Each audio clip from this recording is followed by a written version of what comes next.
Hello everybody, just give me a moment and I will get my, there you go, my live stream brought up on the phone. And sorry I'm a few minutes late. I know I said exactly 11, not that it was like super clear in the first place, but I know I'm a couple minutes late. I appreciate everybody showing up anyway. Hello! Natasha from Portugal and Jessica, Sophie, welcome. Oh, I love you. Okay, you guys are the best. No, I don't want YouTube red. Okay, let's go to the live chat. Alright, you made it. Okay, I apologize if I start sweating profusely. It's really humid today. Okay, and I wanted to start with something that someone mentioned on the Instagram. Welcome to the first live stream you ever made it to. Thank you. Someone mentioned this on Instagram. They'd like us to talk about it. And Courtney Jean Johnson said, could you talk about staying informed even if it makes you feel more upset? I know a lot of people who are frustrated with the current political situation, but who are starting to bury their heads in the sand because they are getting too upset watching the news. I personally think it's incredibly important to stay woke, and if there is one benefit of the current political situation, it's that a bunch of people woke up. The only way things change is if we stay informed and civically active.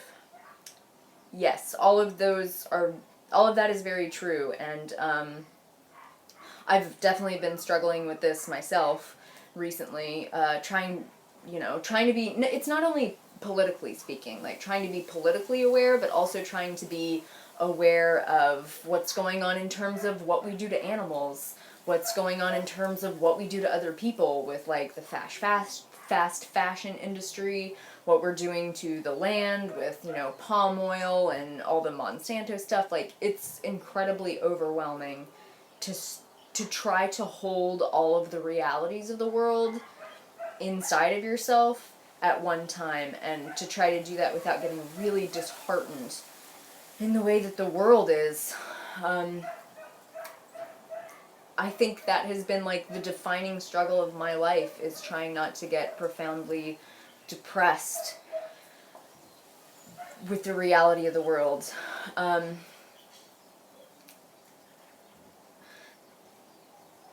Some people try to deal with this by burying their heads in the sand. That's definitely a form of apathy. Now, I think it's really important to learn how to be a woke person, an aware person, someone who is active in their community, politically, who's aware of what's going on as far as all of the realities of the world. At the same point in time, I think this is when you start getting into practices that are more spiritually focused, that you hear a lot about, from Buddhism, from several other Eastern religions, about non-attachment. And one form, or one way that people misunderstand non-attachment is by slipping that into apathy, right? So some people are like, oh, I'm non-attached, which just gets them really apathetic, and then they're not even involved, they're not informed, they're not aware, and they use that as a way to, it's an excuse, it's an excuse to take the easy, which is to just kind of be lazy and uninformed, because it's really hard to hold all of this stuff in yourself. But as far as like the political situation, I'm trying to do my best to continue to be informed about what's going on, to continue, calling Congress, calling the different committees. My people in Congress are pretty awesome, so I feel like I don't really have to ride their asses, but so I mostly focus on being active and having my voice heard. Sorry, it's saying it's a bad connection. I hope it's not too bad. But I mostly focus on trying to have my voice heard in people who are outside my district. But it's hard to continue doing that. Hold on. Sit tight for 1 second. I'm going to see if I can clear up this connection issue. Are you using YouTube by chance?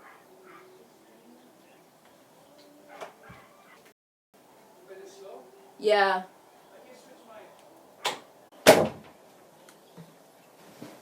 Okay. It's saying bad connection. I don't know if you guys can actually see me.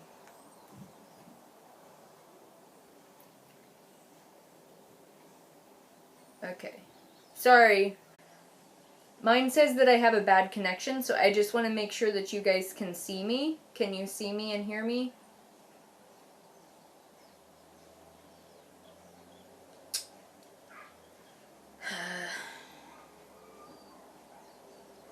Okay. Okay. I apologize if this keeps freezing. Okay. Thank you for your feedback. Connection isn't great. Yeah, mine says that it's a bad connection. I'm sorry about this.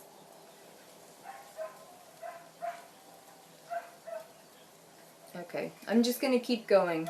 Hopefully it'll get better. Maybe I'll just like turn off my phone from... Okay. So what was I saying? Yeah, so trying to still be active and trying to still be involved, not only politically, but, you know, with animal rights stuff, with trying to make ethical choices in general, while holding that awareness can just be, like, freaking depressing. So non-attachment I found is really important. Self-care is so important. You know, we can't be active in the outside world if we're not taking care of ourselves, right? If we are depleted and empty, we won't have anything to give. And I think what you see very, very often with activists is that they are feeling... I see activists who are feeling really... they get empty, and then they're resentful, and then they project that resentment onto other people, like the people that they're trying to communicate with, and they just project this sense of like, you're not doing enough, why aren't you doing more, you know, you should be doing this, what's wrong with you for not doing this, and then people obviously pick up on those really icky vibes, and then they avoid what's going on, right? Like, they don't want to be involved in a political campaign or an animal rights campaign or something where they feel like they're being attacked and pressured all the time. So as activists, I think it's really important to take care of yourself and make sure you're feeling full and well taken care of so that you have the capacity to like reach out and communicate with people in effective ways and still be able to feel that kind of like, and to still be able to feel compassion for people, even though they're not necessarily doing what you think they should be doing, or you don't think that they're doing their best, you know? Trying to withhold that judgment is important. It says bad connection again. I'm just going to keep going. I hope that it's not freezing for you guys. I'm sorry if it is. Time Warner Cable Man. Anyway, the thing I think that happens a lot is that we end up getting depressed because our laser focus attention is on all of the bad stuff, and then we're just working and signing petitions and calling our senators and trying to be as active as possible and as informed as possible, and you know, you're getting hundreds of emails a day and it's just like, I can't. What I suggest is finding like one or two sources to primarily get your news from. Make sure it's like a trustworthy source and try to stick to that without getting too worked up, you know? And then if you can resist that overwhelm, it can be really helpful. I also think it's a great idea to do to choose where you want to focus. Like, if you want to be more politically active, then focus there. If you want to be active more in the animal rights department, then have your primary focus there. If you want to be more active for like human rights and making sure everybody on the planet gets fed and ethical fashion and stuff, if you want to have your primary focus there, that's fine too. but find somewhere that's like your primary focus. And you can totally be open to like supporting other causes, but just be clear that you can only spread yourself so thin before things just start to fall apart, and then you become ineffective because you're depleted. As far as like combating the depression of staying woke, I have been getting more into my spiritual practices, and I've kind of come face to face with the reality that like I need this. It's not an optional thing. And I know that I don't talk about, my spirituality much on this channel, but like focusing on my gratitudes and my intentions is really important to me. So I'll make a list, be that mental or write it down, just say it out loud. Sometimes I do it where like I brush my hair in the morning, and every stroke I just say something that I'm grateful for. Be it like, I'm grateful for the paint color of my room, or I'm grateful for the gecko that lives in my windowsill and chirps every now and then. Or, I'm grateful that my body is still pretty functional. Or I'm grateful for my relationship. I'm grateful that my boyfriend hears me at least 70% of the time when I speak,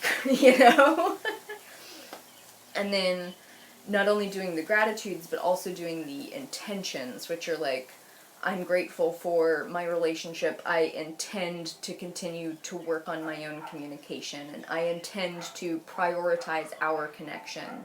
Or, I'm grateful for the amount that I've been able to be politically active, and I intend to continue doing that. So you can get as complicated or as simple as you wish with that stuff. It doesn't have to be some kind of like grandiose gratitude practice, but that's something that kind of helps me hold the glue together. There are days when I wake up and I feel grateful for nothing, and there's like no amount that I can force myself to feel grateful. I'm just like, I just want to have a pity party for myself, and I do that too sometimes. I finally realized that I just can't fight it, so I'll have a pity party for a couple hours, and then eventually I'll ride the wave back out of it, but it's just is what it is, right? Taking plenty of like quiet time for myself has been so important. Time in nature, which is also, it's kind of a double-edged sword, because I go out into nature and I'm like, oh, this is so beautiful, it fills me up, and then I'm like, oh, what if everything on the planet dies? So, and just like being aware of that process, and again trying to come back to, okay, it's possible. Like, the planet, most life on this planet could be wiped out again. It's happened many, many times in the history of this planet. Life will recover. It might take a few million years. Humans probably won't be around to see it, but the Earth will find equilibrium again without us. That said, everything hasn't died today. And so I'm going to try to appreciate it. I'm going to try to witness the world and its beauty the way that it is today, and let that fill me up. Because I can't do anything for the world if I'm depleted. And that's true for everyone. Okay. But the apathy is real. Like, wanting to come to the apathy is for real, right? It's hard to fight that. And don't beat yourself up if there are days when you just need to, like, have your head in the sand, No. Blanca, you are definitely not the only one who gets depressed in nature. I mean, it's sad, It gets real sad. Okay. So it looks like the connection is decent. Oh, that sucks. Savvy, that's sad. On the way to the park from my house, there are signs notifying the community that all of the forest land from my house to the park nearby will be cut down for new stores. Yeah. That's really... Okay. Vegan Duchess. Any tips on believing in yourself? I find it hard to find a job, and it really hits in the confidence level. I have a law degree from uni, and it's still getting me nowhere. Yeah. Sometimes there are moments when it becomes really difficult to have faith in our abilities, or to have faith in, the benevolent universe that wants good things for us. That's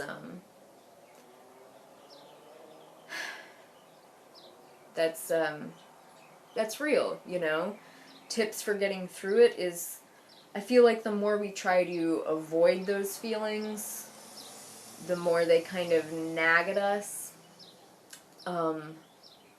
So, not necessarily like confronting it, because confronting something is like an aggressive thing that we do. But Anna Forrest, she wrote a book called Fierce Medicine, and in that book she talks about like stalking your fears or your anxiety and then like snuggling up next to them. And I think in that she means like we're curious about these feelings that we're having. And if you're curious about them, and if you let them sit next to you, and if you let them tell you about how they're feeling and why they're feeling that way, then instead of avoiding them and trying to pretend that they're not there, it's like if you actually experience these feelings totally, without trying to avoid parts of it, then we can become really informed about how we view ourselves, how we were taught to view ourselves, and why we're feeling that way.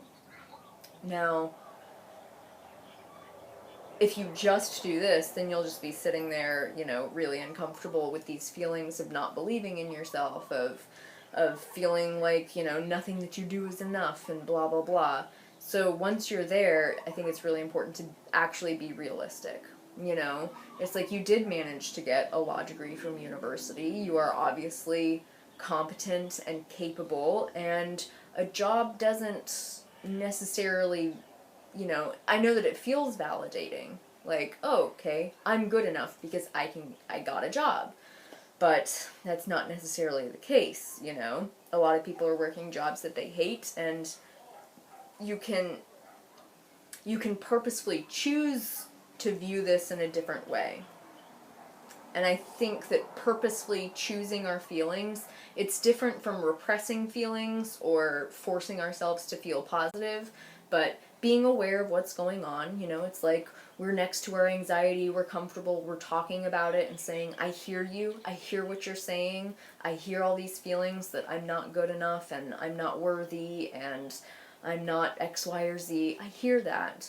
And I'm going to purposefully choose to do something else. I'm going to purposefully choose to cultivate different feelings. It's kind of like what we talked about last time in the live stream of getting caught in a trap of like depression or having certain feelings, and that literally happens because those are the neuron pathways in your brain. And if you get caught up in those feelings of I'm worthless, I can't get a job, I must not be competent, I'm a hack, I'm an imposter, and people can see that. If you get caught up in those, then that just strengthens those neural pathways. So we can be aware of it, we can sit with it, while consciously choosing to work on strengthening different neural pathways. So that, people talk about affirmations and stuff, that's kind of how affirmations work. Now, affirmations also can tend to try to ignore what's happening instead of confronting it or allowing it to be. If you allow it to be and you do like some affirmations like, I am enough, I will find a good job when the right job comes along. Trying to be really realistic. Like, one of my big things is I'm like, oh, I feel like a failure. And sometimes I just have to like sit down with my therapist and she's like, okay, so what have you failed at? And we go through all this stuff. And it's like, realistically speaking, I'm not a failure. And realistically speaking, if you got through law school, you're not a failure, you're not incompetent either. And if you realistically go through the things that you have accomplished or achieved, have been able to do, you've been able to keep your life together, you are learning about health and taking care of yourself and all that kind of stuff, you're not a failure. So you got to be realistic about that and give yourself credit where credit is due. But it is just, I feel like for me, it's mostly consciously choosing to purposely feel a certain way. And that's easier said than done. It doesn't mean that you're going to feel great and happy all the time. It definitely doesn't. Okay, I'm going to try to bring up the questions again, and hopefully it doesn't destroy the connection.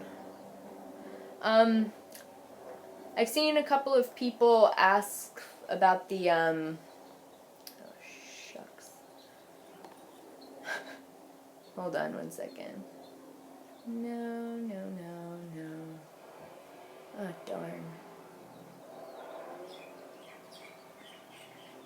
Hold on. I've seen a couple of people have asked me about the, oh, whoops. I've seen a couple of people ask me about the dog meat festival, the Yulin Dog Meat Festival, which is still going on. Like, dogs are still being killed to be eaten in China. It's horrible. I know that there's been a lot of rumors that the dog meat festival is over. It's definitely not. Thousands of dogs are being... I'm not sure exactly when it happens, but they are either being prepared or shipped in to be slaughtered, and the way that they slaughter them is horrible. They torture them from like 12 to 72 hours before they kill them. Things like cutting off their paws and boiling them alive, and it's just beating them. It's really horribly disgusting stuff. I know Mark Ching, who runs the Animal Hope and Wellness, he's been doing a lot of work to talk to people in the slaughterhouses. He's been doing a lot of work to try to talk to the government and get them to do something about this. He's been working a lot to get microchipping scans instated in these slaughterhouses, because a lot of these dogs have been stolen from people's homes. Like, they are pets. And then they get taken, and it's just... I just can't imagine. That's horrible. So this is something that has not been won yet. It is also something that's really hard to face, you know, the reality that this is happening, that human beings are capable of this type of behavior. It's really hard to lose your faith in humanity when you hear about this kind of stuff. At the same time, people like Mark Ching is an excellent example of someone who's come face to face with this kind of stuff, who has a deep sense of responsibility about this stuff, and he is doing amazing work. And I don't think that I don't want him to stop, but at the same point in time, if you read his posts, he is and has been, like, so deeply hurt by this work that I'm kind of scared for him, you know, for him and his mental wellness and his ability to cope, for the joy that he's able to feel in life. And that is a real struggle in the type of work that he's doing.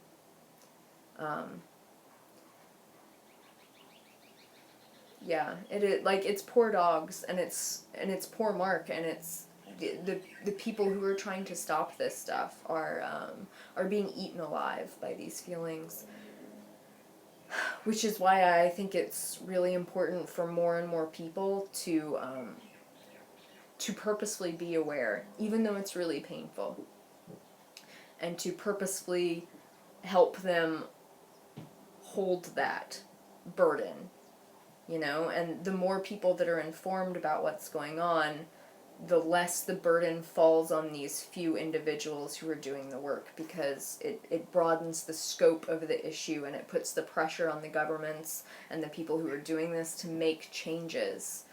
So it's really important, you know, to be aware. And it's hard to be aware. Like, I've watched many of Mark's videos, and then I just, like, go and sob for half an hour because it's happening. So okay.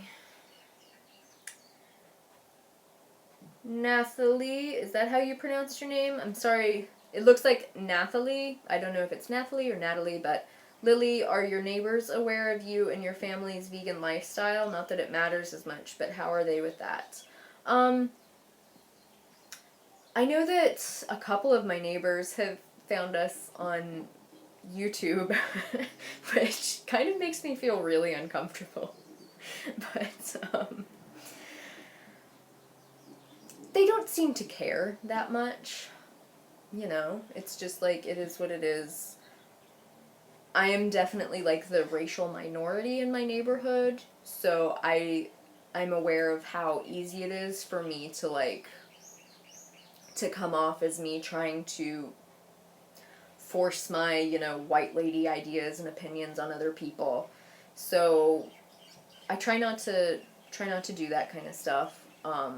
You know, it's like if we're hosting a community potluck or something, I post it on Facebook and stuff, and so if we're connected on Facebook, they'll be informed of it that way. And they're obviously, you know, welcome to come. And with the community potlucks and stuff, I know I've gotten some confusion from the local vegan community, because when I co-host these potlucks with my friend Joey, we don't invite the vegan community. Like, we don't post it in the vegan groups, because we're really trying to focus on getting newbies and people from the local community, like locals, born, raised, several generations in.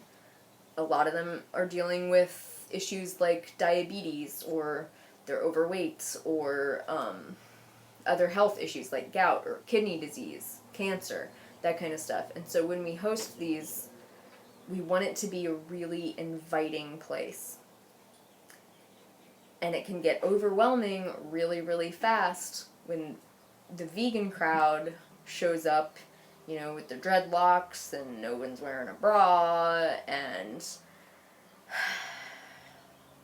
they're talking about all kinds of stuff, and they smell like BO, and it's like, okay, we're trying to project a different idea of veganism. They also, like, the people who show up to these things, right, like the local people, they bring some incredible food. Like, they put so much frickin' work into it, it's not even funny. And I don't want to be, like, elitist or anything, but if you show up to a vegan potluck and you bring 2 oranges, and then you just eat everybody else's food and peace out, that's not a nice thing to do. My opinion on Dr. Morse's views. Dr. Morse, I think, is a lovely guy who has great intentions. I think he has some great ideas as far as healing people with life-threatening illnesses.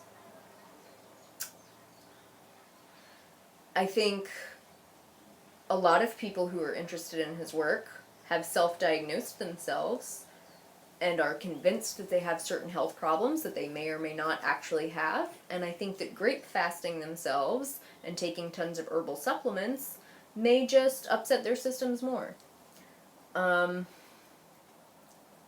think there are cases, you know, where someone comes in and they're stage 4 terminal cancer. By all means, like, grape fast, juice fast, take all the herbs, do whatever the fuck you can to try to radically heal your body. If you think that you have candida and you want to, like, put yourself on all kinds of crazy fasts and take all the herbs, I'm not sure that that's gonna, like, be cool. Hey, Freely, thanks for tuning in. I appreciate that. It has a little check mark, so I assume it's actually you. Nice to have you on the live stream.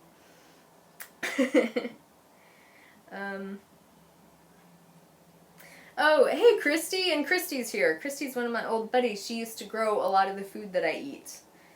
Nice to have you on here, too. Greg is a really great guy. Greg is the owner of the farm where I get most of my fruits and veggies, and they're just an amazing group. I really appreciate that. Freely does have a check next to her name, so I think it is actually her.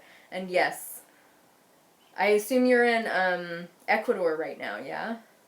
That's so cool. I have such dreams of going to South America. Oh, it's just beautiful. Okay. Okay, Melissa asks, is there any hope to get off thyroid meds when I've been on them for about 7 years? 7 years is a long time to have been on thyroid medication, and I'm not sure what the circumstances were when you were put on the thyroid meds. If you had like little to no thyroid function, and you've been on them for 7 years, I would say that there's probably not any hope of getting yourself off the meds. What there is hope of doing is getting your body back to a point where it's more intrinsically balanced, so that the need for medication or the dose of the medication can be perhaps a little bit lowered, or can be really, really stable, right? But I would say at that point, it is highly unlikely. Perhaps a miracle could be done. You never know. Maybe Dr. Morse could grape fast you and give you herbs to the point that you would be fine. I'm kidding. I don't want you to do that. I don't think that would be effective. But 7 years is a really long time. I know that Dr. Pam Popper, she doesn't really advertise this fact, but it's like she's worked with a lot of people who wanted to come off their meds, right? She said that she had someone who had been on meds for like 5 years, and they actually did a supervised water fast at the True North Center in Northern California. And you guys know how I feel about fasting. Like, it's not... I believe it has its uses, right? It has its uses that are in very specific situations. Usually when it's like chronic health stuff, most people shouldn't water fast, but this person did water fast, and they were able to restore some of their thyroid function. Dr. Popper did specify, like, this is a very rare, isolated case, you know? But it's like, perhaps possible, not guaranteed. Thanks, Freely. Thanks for popping in to say hi. I appreciate that. I'm having a little fangirl moment. I might be blushing. I don't know.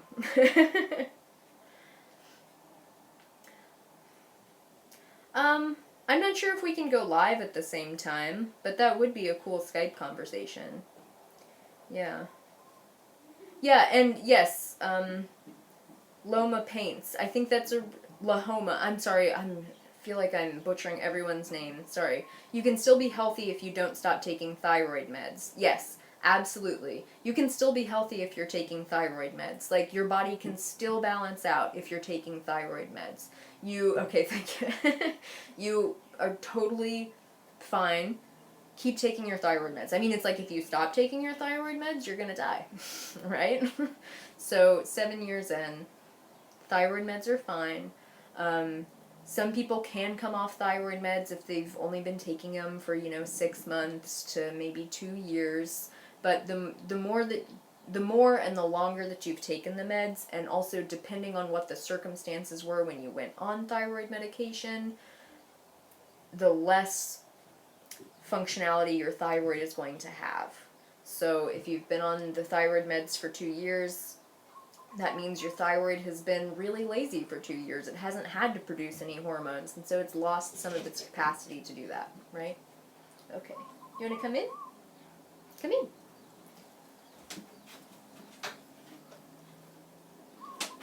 Okay. We have a special guest. It's really hot in here. So I don't know how long you want to stay, but...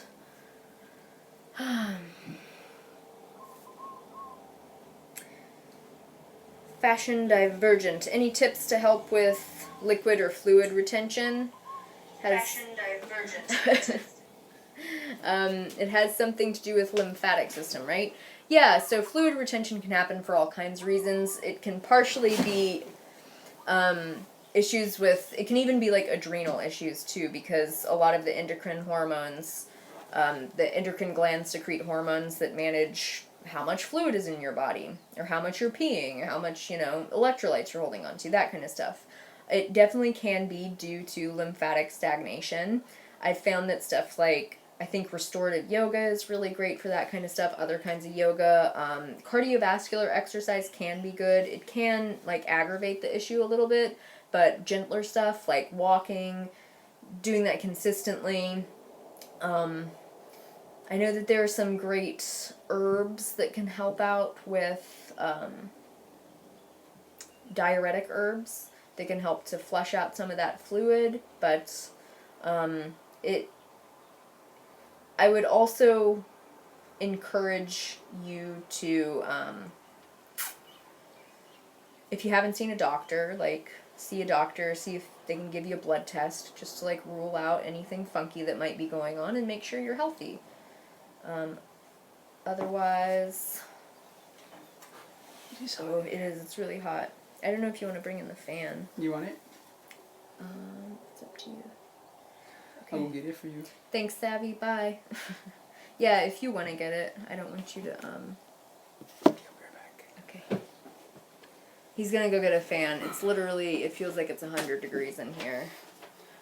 Someone said your shirt is boss. Oh, yeah? Yeah. You like it? Yeah. Anna. Yes. That one's by, Wear Bare Bones as well. Okay. Yeah, so we'll just switch back to the thyroid thing for a minute. Anissa Frame 2 says, I've only been taking thyroid meds for 4 months, but I don't think my doctor would be okay with me stopping them, and I'm only 13. Yeah, it's difficult to find doctors who will work with you in tapering off your hormones, because most of them just say, nope, you're on them for life. That's what my doctor said. Nope, you're on them for life. I don't recommend tapering on your own. I felt like I was in a situation where it's like I was healthy enough that, you know, I wasn't going to die or anything from stopping my meds. So I tapered on my own. I don't recommend other people taper on your own, but it's like you do have to taper it. So it has to be like, I'm going to put it down a little bit. Are you guys getting wind noise? Because I have this fan, it's like a leaf blower. Oh, yeah. That's super loud. It's super loud? Okay. Sorry. Maybe that's better. Put it on my legs. Okay.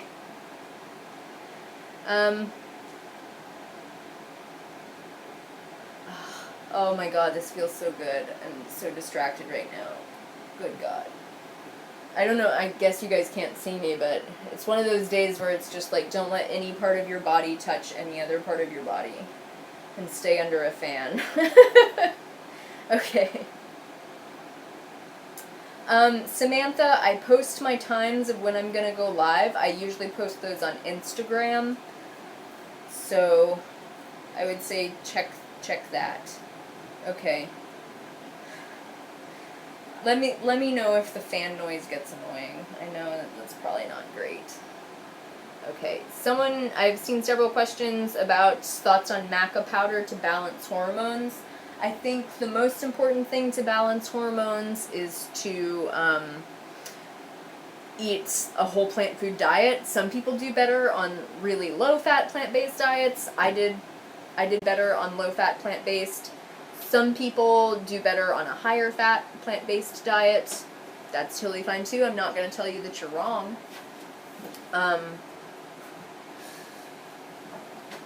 Okay, it says we have bad connection again. I hope it's okay. But primarily focus on your diet as a whole, right?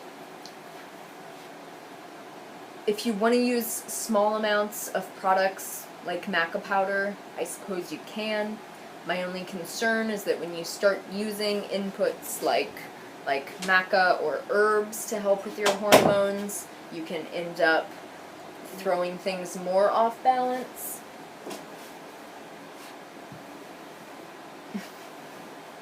Okay.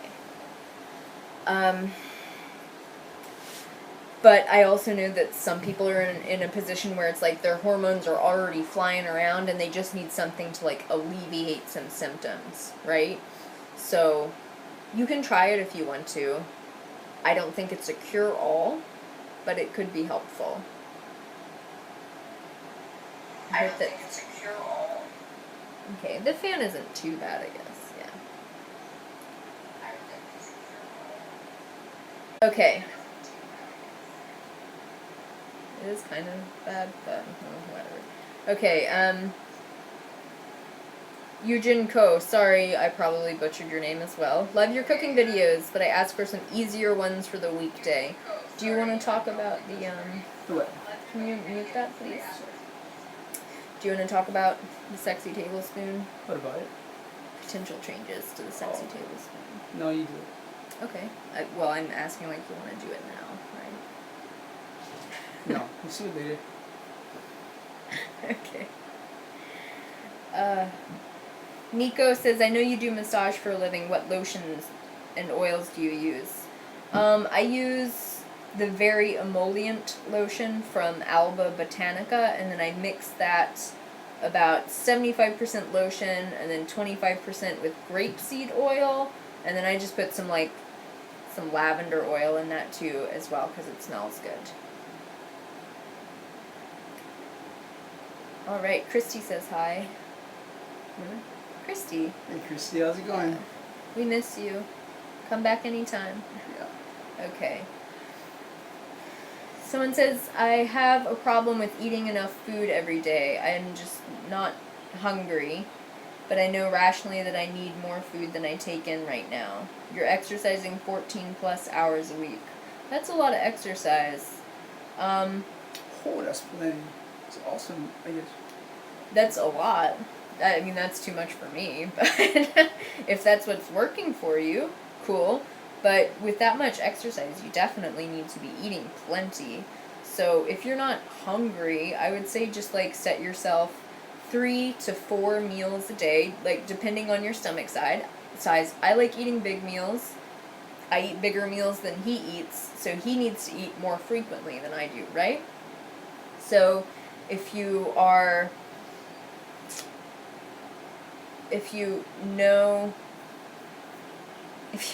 that you need to be eating more, you just need to plan that for yourself. With that much exercise, I would think that my appetite would be ramped up, but maybe there's something going on in your life that's affecting your appetite. Maybe it's some stress, maybe the stress from the exercise is kind of depressing your appetite. Could be anything. Okay.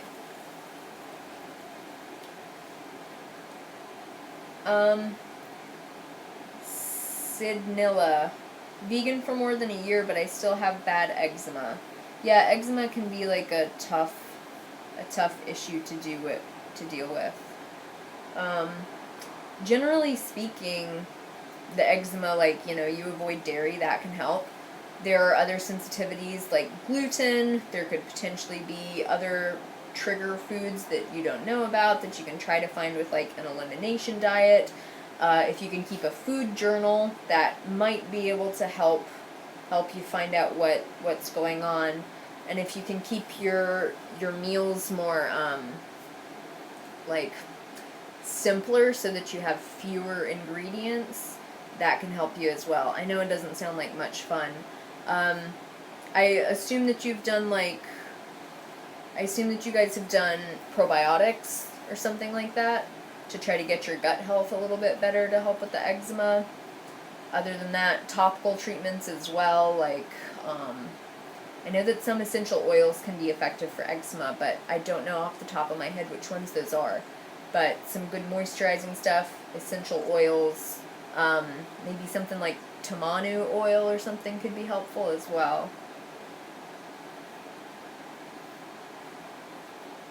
Okay.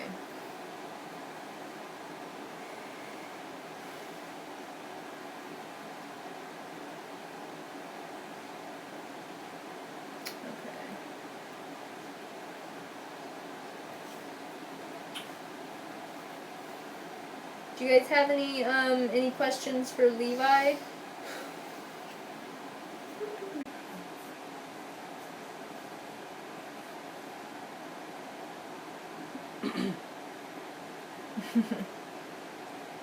Yeah, it's hot today, man.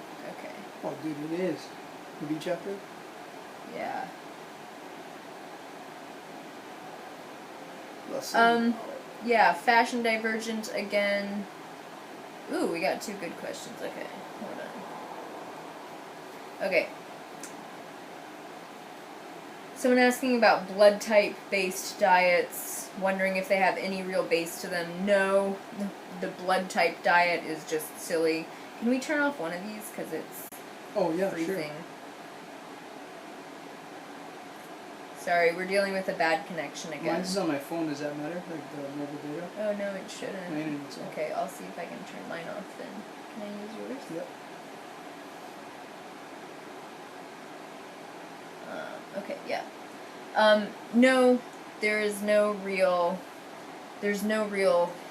anything to the blood type diet. It was just a guess, a theory. The guy who wrote the book said that he was going to be, releasing studies to prove that it was effective, and that was 15 years ago. Those studies don't exist. He's not doing them. He's just making millions of dollars off of people who are like desperate for weight loss and health, and that's kind of sad, isn't it? So no, there's no real anything to that. Dr. Pam Popper, she made a great video on the blood type diet. I think Dr. Greger has done some really good videos on the blood type diet as well, so if you have more questions, like, very thorough videos have already been made. I think even Mike the Vegan made a really good one. I work with a couple guys, 2 of them a couple years ago, who, when I told them that I was vegan, they said that you have to eat per your blood type, yeah? And they had really good results, but then I asked them what they were doing before they found this out. They weren't doing anything, and then when they found this out, they were eating, but then they were taking supplements, and then they were working out constantly, and then, they thought it must be the blood type, but it's actually their lifestyle that they changed. They worked out every day. Yeah, it's similar to the paleo stuff, where it's like people go paleo and they feel great, because they stopped eating a ton of junk food and cut out dairy, So a lot of people, they go onto a blood type diet, and suddenly they feel a lot better because they're being more mindful about what they're eating. They're cutting out junk food. They're eating more whole plant foods, or whole foods in general, and that'll make you feel better when you come off junk food. Mm-hmm. If you took it a step further and went onto a whole food diet or a whole plant food diet, you'd see it go up even more, generally But I will say that one of the dudes that I was working with who went on top of this blood type diet, he went on it for about 6 to 9 months, and he looked really good. But then he had really bad health problems afterwards. Like, he had to go have a surgery done. I'm not gonna say what kind of surgery. It was kind of embarrassing, but he had to have that done, and then came to me for advice to ask what I was doing, and that's how we got into that conversation. And then Ocean asked, what is my opinion of Dr. Doug is that Leslie? I don't know. The Pleasure Trap. I really like the Pleasure Trap book. I really like it because it helped my mind to understand why I had all of these cravings, why I was binge eating, why I was feeling like I couldn't stop thinking about food, and why I couldn't stop thinking about junk food, and why I wanted them so bad. And I really appreciated that. I also liked how it talked a bit about the natural appetite regulating mechanisms that are present in our body. So like volume, calorie sensors, and a few other ways that our bodies regulate what we're eating. There are also a lot of hormonal feedback loops that they talked about, and he addresses how those are hijacked by, addictive pseudo foods. Oh, sorry. And how we can kind of take back control of our bodies. And I found that really empowering.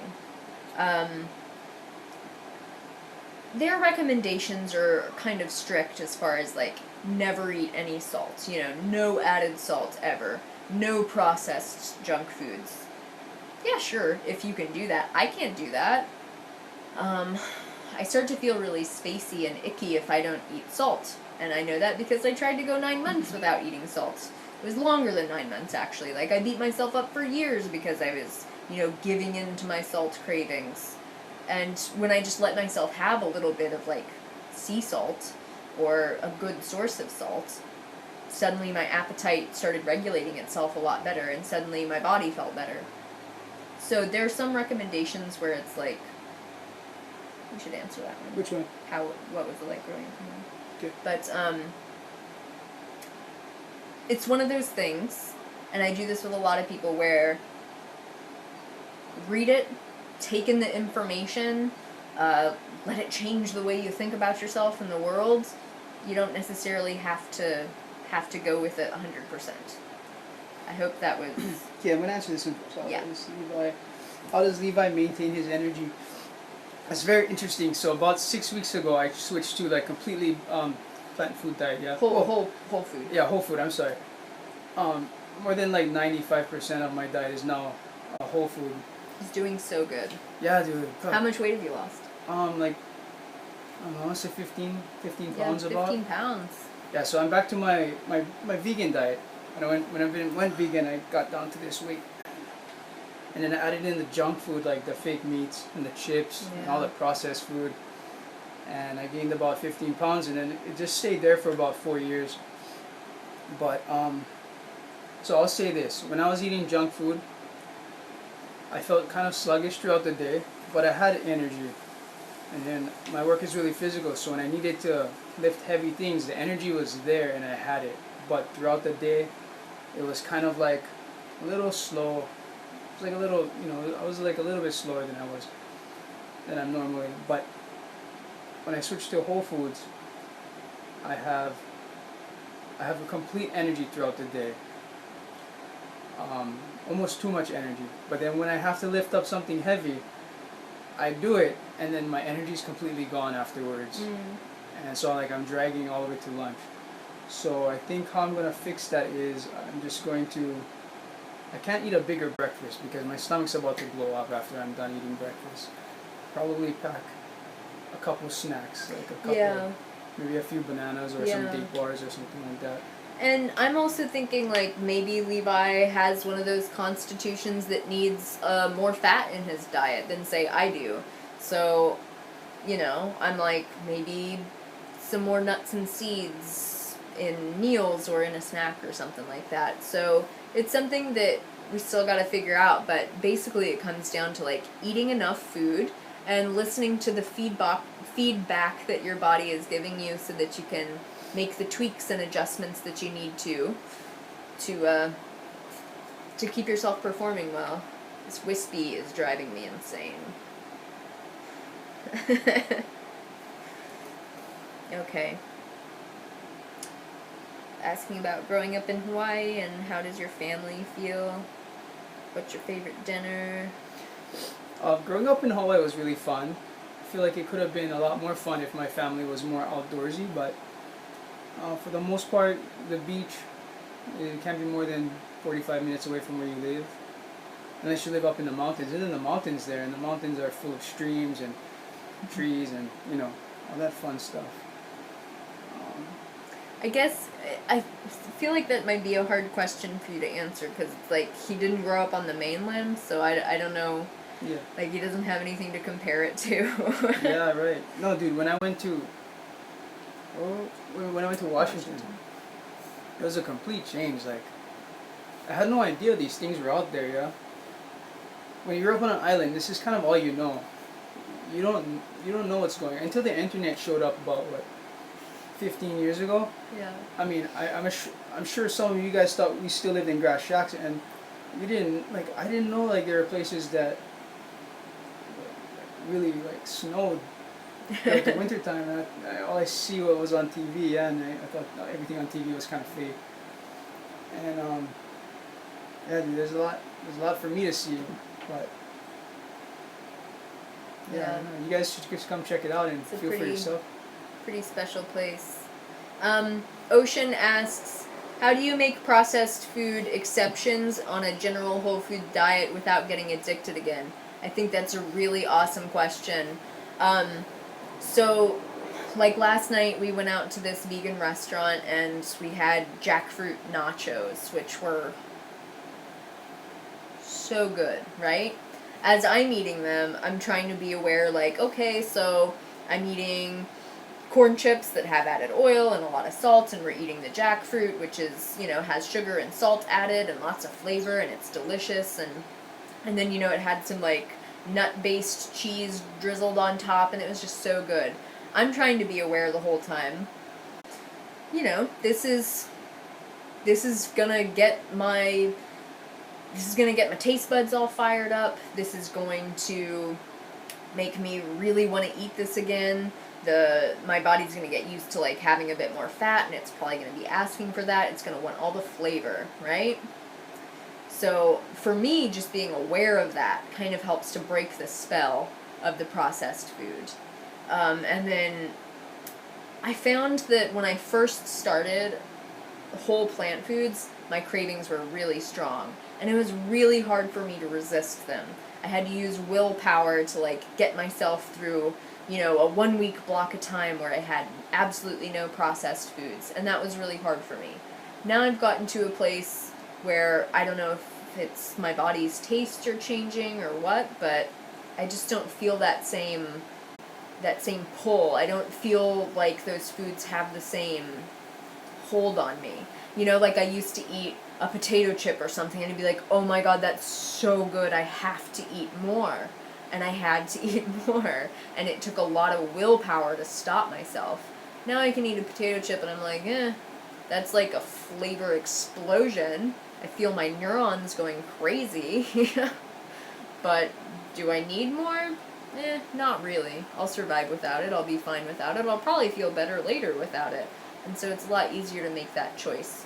So part of it I feel like is just time. Part of it is, breaking that addictive, seductive stuff about the junk food. You want to answer another one? Oh, I didn't.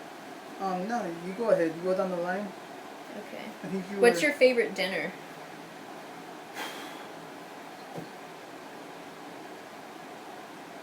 It's a hard one.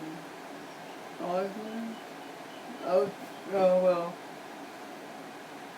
my favorite processed dinner would be vegan nachos, and my favorite Whole Foods dinner would be sushi. Like brown rice sushi? Because it was white rice sushi. That's not whole. Yeah, brown rice sushi. Oh, yeah.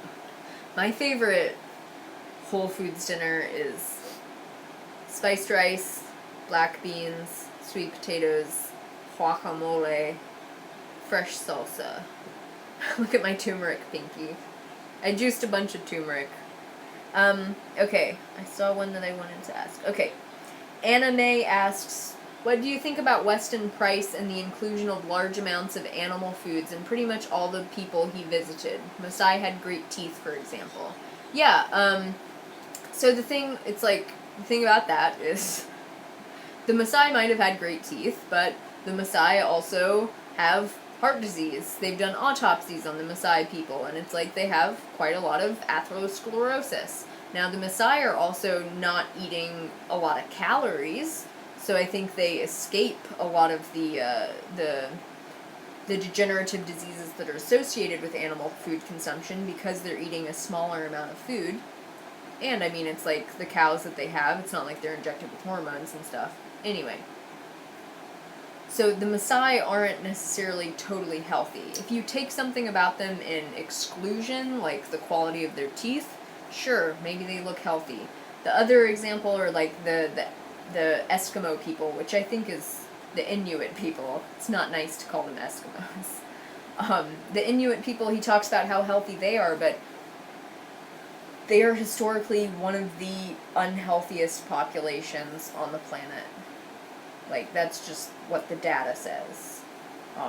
So you have to be careful when people take isolated anecdotal reports like Weston Price did and try to make generalized theories about it for the entire world, right?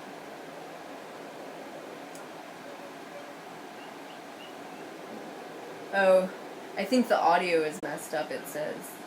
Oh, guarantee. Yeah. Oh. We'll turn it up, maybe we can hear. Someone wants to know how you quit alcohol. Yeah, I think it's fixed. Well, it's fixed on yours at least. How did you quit alcohol? Alcohol. I think we have to make another video of that. Okay. It's a deep question. Yeah, it is. I want to answer it correctly. Cool, Samantha, I'm so glad you found a wholesaler. That's awesome. Okay, backspace, yeah. Lily, do you think the 1,000 milligram recommendation for calcium is overinflated like Gregor seems to? Yeah, I do believe that the recommendations for calcium are pretty well overinflated. There are some populations that have been recorded in Africa, if we just want to take anecdotal accounts from African people, right? Who get, I think it was like 150 milligrams of calcium every day, and they had fine bones. Like, bone health is not just about calcium, for starters. Second of all, too much calcium can actually be quite dangerous. Third of all, the amount of calcium that your body absorbs depends on how much you're eating. So if you're eating tons of calcium, your body is going to lower the percentage of that calcium that's going to be absorbed, right? There are plenty of populations that have been recorded doing just fine on, 400 to 500 milligrams of calcium per day. There are others that do fine on more. I'm not saying that we shouldn't try to get plenty of calcium in our diet, especially calcium from whole plant foods.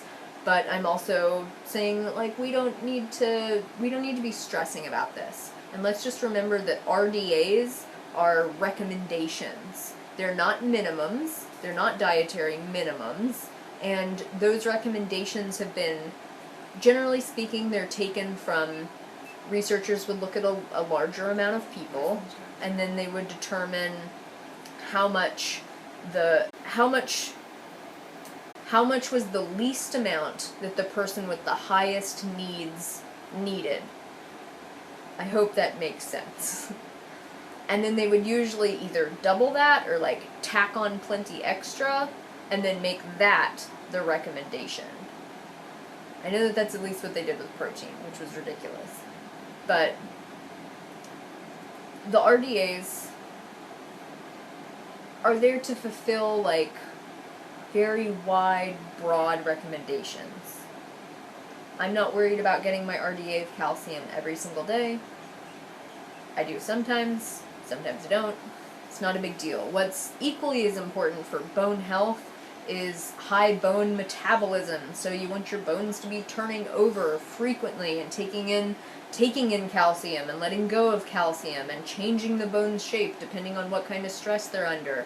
You want to be doing lots of higher impact exercise, a lot of strengthening, because the stronger your muscles are, the stronger the pull of those muscles on your bone is, and the stronger and thicker and denser your bones will be.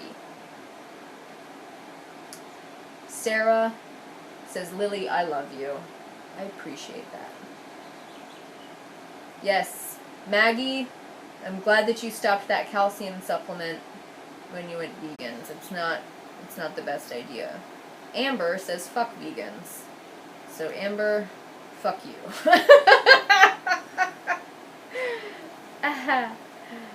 Oh, Amber's having really big problems. Amber says that you're too skinny. Who? Me or you? She said they, both of us. Damn, that's a lot of comments. Amber, I say, you're blocked. Someone said vegans would always be in deficiency. Yeah, obviously. Maggie, the book that I would recommend for you next, so you read How Not to Die. I really liked Whole by T. Colin Campbell. Where is it? It's right here. This book. I think, Maggie, you're a really smart woman. I think you would highly enjoy reading this book. It's like a wealth of information. I just pick it up sometimes and it blows my mind away again. It overlaps a little bit with How Not to Die just because How Not to Die was so comprehensive, but this one talks a lot about like reductionism versus holism and how that changes scientific research, how it changes our perceptions of what's healthy, and how it's really changed our nutritional Nutritional Zeitgeist, perhaps. Oh, good. Shaunafied, just got whole. Very good. Okay. How do you go vegan? Fruit lover, how do you go vegan? You stop eating animal products, and then boom, you're vegan. If you want more specifics, I would say you can either do it overnight, you can just throw out all your animal products and switch to all plant foods. Levi here he decided to go vegetarian, and he cut out all food, cabbage, ice cream, and peanut butter.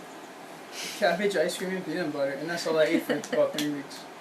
And that's not how I did it. It's not how I recommend doing it. Yeah, don't do it that way. Don't do it that way. Oh, this is my phone again. I didn't realize. Okay. I would say just like slowly switch out foods, you know? If you usually eat meat with a meal, switch it out for some kind of bean. Slowly learn how to cook beans that taste good. Experiment with other, you know, you can try meat alternatives. I don't really recommend them, but some people love the meat alternatives. You can try like tempeh, tofu. You can stop obsessing about protein because the amount of protein that you need is realistically very low. Yeah, dude. Check this out. Yeah. Wait, I guess. Sorry, go ahead. So, my friends, they ask me, they ask me how do they go vegan, how do they start? Well, I tell them, try and make one meal out of your day vegan. But you have to eat that meal. You can't just skip that meal and say that you did it, because it doesn't work out that way. You have to eat the same amount of calories as you would if you weren't eating vegan. So I tell them, breakfast would be the easiest one.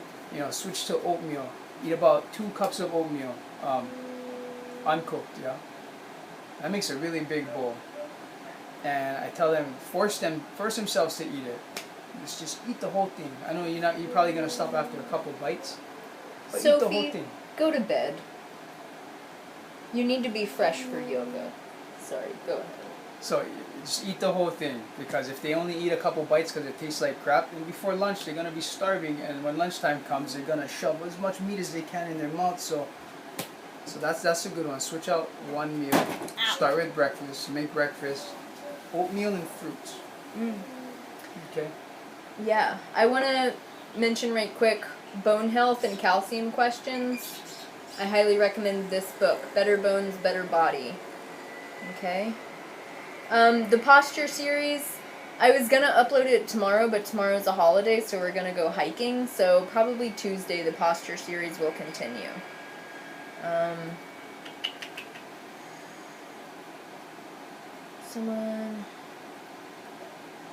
Yeah. I don't know about the Instagram stories. Like, I don't like watching Instagram stories, and I don't understand why someone would want to. I'm not saying that you're like a bad person or silly if you do. I just don't get it. So it's like, it's hard for me to fabricate in my mind. Is someone trying to blow poo outside? I think so, dude. Okay. Tomorrow is King Kamehameha Day. King Kamehameha is one of the Hawaiian ali'i or chiefs who like united all of the islands together as one nation. Really interesting story, his whole story. Maybe we'll talk about it. Yes, that's my king. I feel very passionately about that dude. He picked up a giant rock, and yeah. This rock was huge. How big is it? I think somebody's practicing for tomorrow. Oh, yeah. Okay, we're actually going to wrap up so that Sophie and Christina, oh, I'm sorry, you have to get back to your shitty job. I'm sorry about that. Okay, but we are gonna go since I've been on for an hour now and my voice is starting to get tired. I'll answer this one right quick. Thoughts on a high-fat, whole foods vegan diet? and thoughts on marijuana. I'll start with the... It's kind of hard to get, like, high fat on a whole food diet unless you're just, like, eating a ton of avocados and nuts and seeds and stuff, and, I don't think a high fat diet is great. I think anywhere, like, 15 to 20% of your calories from fat, I think is fine. If you want to eat more, hey, I'm not gonna fight you on it. It's your life, it's your body, but I don't think you're gonna get the same health benefits and longevity benefits if you're on a fat diet that's higher than that, right? I have a question for you. Sarah, did you just show up? And then now I'm leaving. I'm sorry, Sarah. I have a question for you. Yeah, what's your question? Okay, so I just started to go on a whole food diet, right? So I'm noticing I'm not having as much energy as I did when I was on a plant-based diet, eating junk food. Okay. So I'm noticing I'm not having enough fat in my diet. But if I add fat in my diet, I think I might relapse and go back to eating a bunch of junk food.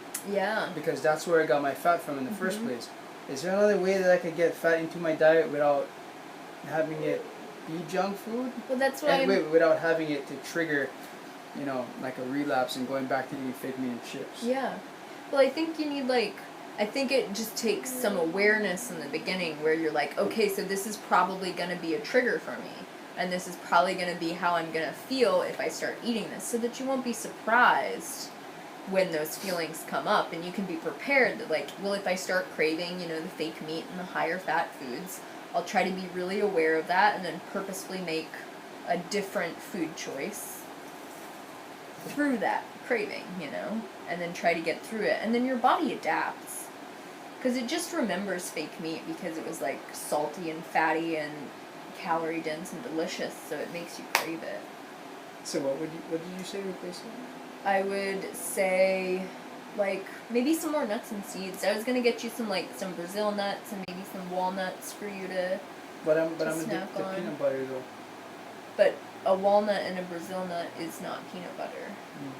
It's different. So I'm not gonna give you peanut butter. But when I chew it, it turns into peanut butter. No, it doesn't. Walnuts taste like bad breath, for starters. Who's addicted to, who can be addicted to plain walnuts? It's fucking gross. I love walnuts, dude. Sarah, I will answer your question. Do I eat corn? I eat corn. Yeah, I eat corn. I try to avoid, GMO corn, but most of that gets fed to cows anyway. I love me some, fresh sweet corn. That's delicious. I love polenta. Even though, when I eat polenta, my intestines get a little sore. I get a little pain right here where my ileocecal valve is from my small intestine to my large intestine. It just gets a little irritated, but yeah, I love corn.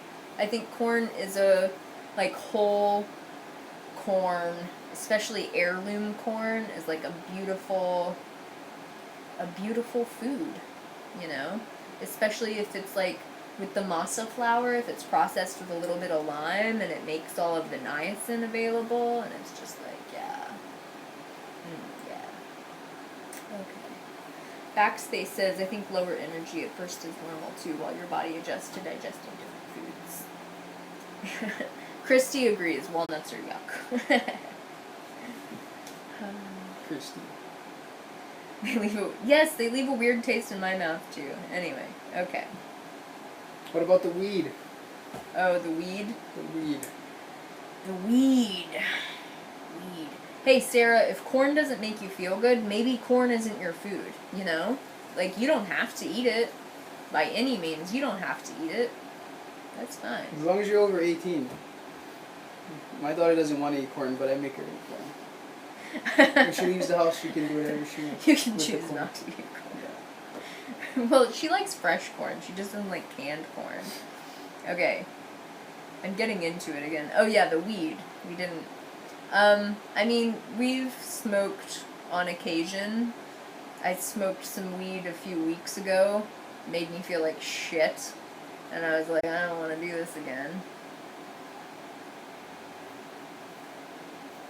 I don't know. That's how, I smoke it and I'm like, oh, my lungs are on fire. And then I'm like, ha ha ha ha ha, for 20 minutes. and then I feel like shit the next day. I know, It's yeah. just not worth it to We me. smoked weed like what? Like was it 6 months, 8 months ago, 9 months ago? Yeah, right after the election, we got stoned for like 3 days. It was a hard election. It was a hard thing. Dude, I was like, It was hard. Donald Trump, dude. I didn't want. I wanted to leave this planet. I was embarrassed on a cellular level. And very scared. You know, still very scared. But yeah. Anyway. Oh. Why is it that, like, an hour in, all the racists start showing up? What'd they say? Oh, they're saying it's just ridiculous. I don't understand it. Like, last time we were 1 hour in and all of the, like, evangelical pro-life people started showing up. Oh, and then somehow someone's coming in with the libtards. Don't you just love people? I'm gonna block you too. See ya. Well, dude, just to be fair, we live in Hawaii, so you guys have to deal with that. Huh? Yeah, technically Hawaii was illegally annexed and turned into a state, so according to the UN, it's not Hawaii's president. Someone was in Kona doing the same thing. Doing what? Getting stoned. Okay. Alright, so, shall we wrap this up? I'm gonna take one more question. Okay, I'll take that question. Ileocecal valve question. I like that. Sophie, nothing feels better than blocking idiots. Alright. I get that when when eating raw food. It's just, is it just some foods for you? Yeah, ileocecal valve irritation is really common with, like, large pieces of insoluble fiber. Where would you find those? Popcorn kernels. Perfect examples. Popcorn kernels. Big pieces of insoluble fiber that can either get stuck on your ileocecal valve or, like, just irritate it while it's going through and it'll hurt. So your ileocecal valve is the valve between your small intestines and your large intestines, right? So the food is pretty liquid at this point and it's coming through that valve and it can just irritate it. This is also the approximate location of your appendix. But if your ileocecal valve is uncomfortable, you'll just get some, like, sharp pains in the lower right hand corner of your abdomen, kind of close to your hip bone, generally speaking. I get that pain, like, if I eat raw kale in a salad. The larger pieces of insoluble fiber from the kale will irritate me. There are some things like pumpkin seeds can irritate that for me. It can be, like, food dependent for some people, but, you know, corn products are really common, kale, really common. Anything that has a lot of that insoluble fiber that tends to stay in larger pieces, right? It's not so much a problem with fresh corn because, you know, it's like that outside of the corn has to dry, and it's not so much a problem with sweet corn, which is the sweet corn that, you know, you eat, corn on a cob. The biggest problem is with, like, the, I'm not sure what exactly it's called, but it's not sweet corn. It's used for flour and I guess animal feed. I don't know, is it like feed corn or maize? Forgive my ignorance, but it can be different for everybody, but, like, popcorn is the most common trigger for everyone, and raw kale. And part of it too is, like, if you start introducing more fiber, especially more insoluble fiber, so that's fiber that's not that isn't, like, dissolvable in water, the more insoluble fiber you introduce into your diet, especially if it's sudden. So if you go from, like, standard Western diet, very little fiber, to, like, all of a sudden you're eating tons of fiber, insoluble fiber from, like, kale or whatever, popcorn, corn, polenta, brown rice, that can really irritate your digestion and the ileocecal valve as well. Your digestive tract just has to adapt, you know, create a bit of a thicker mucus lining, which isn't a bad thing. Mucus in your intestines is a good thing. It is natural, right? Okay? No one needs to freak out. Okay, so that is it. Oh, that's so nice. How do you pronounce that? Karami? Thank you. Karami, I hope I'm pronouncing your name right, at least once. Thank you, that's so sweet. I will see you all next week for another live stream. Maybe like Friday. Fridays are easier for me, but then, you know, this guy's at work, so we don't get to have your beautiful face. I don't mind. You can do whatever you want. Okay. Oh, thank you, Anna. Thank you, Shaunafied. Oh, look at that. Karami. Thank you, Karami. All of you. So sweet. Oh, here's another person. Hold on. I just have to block one more person to make myself feel good. There it is. See ya! Alright. I'll see you guys next week. Thank you so much for tuning in. It means the world to me. Love you guys so much. And we will see you next week. Enjoy the rest of your Sunday, or it's probably Monday morning for some of you. Sorry. And we'll see you next week. Bye. Alright, bye. It's always awkward. It asks me if I really want to stop.